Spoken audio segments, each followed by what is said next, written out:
What's up guys? Hope you're having a great day today. So today's vlog, magagawa kami ng brownies. So ito na nga, magagawa kami ng brownies para sa birthday ng aming ate. Yan. So ready na kami guys. Ready na ba kayo? Let's do this.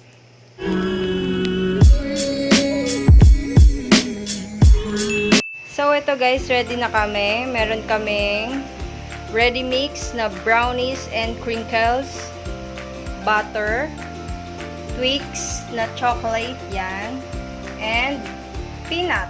Tapos dalawang egg. Baking pan with parchment paper.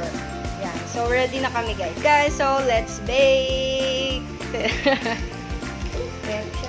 Una, syempre gugupitin muna natin. Hindi naman natin pwedeng ibuhos ng hindi gupit.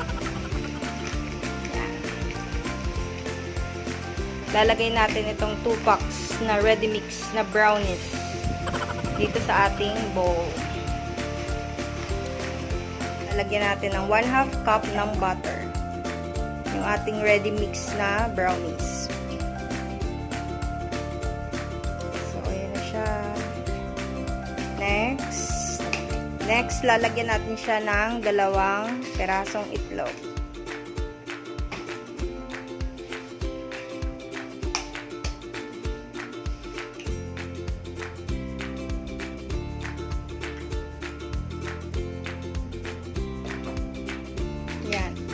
Tapos hahaluin lang natin siya ng maigi guys. Kailangan mahalo siya ng mabuti.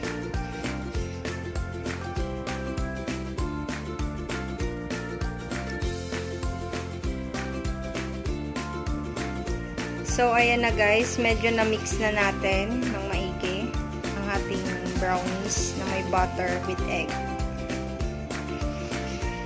Mix pa natin siya guys.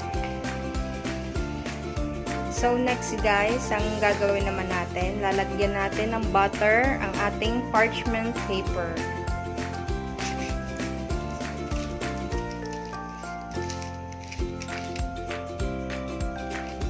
Yan, para hindi dumikit yung brownies, lalagyan natin siya ng butter.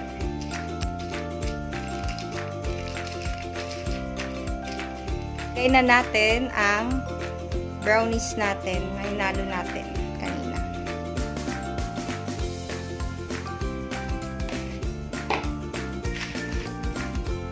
Flatten lang natin siya guys.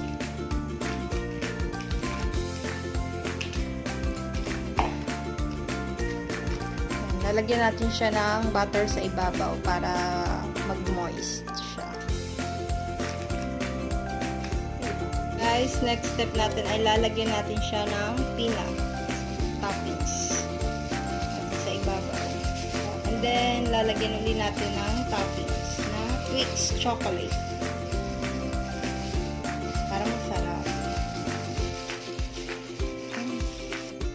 So, i-preheat na natin ang oven ng 5 minutes. Then, 177 degrees Celsius. And then, maghihintay lang tayo guys ng 5 minutes na uminit yung oven. So, ayan na guys. Mainit na ang ating oven. Ilalagay na natin ang ating brownies.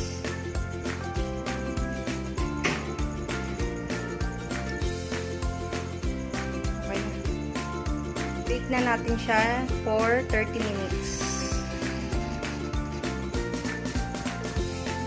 Hintay tayo ng 30 minutes guys bago maluto.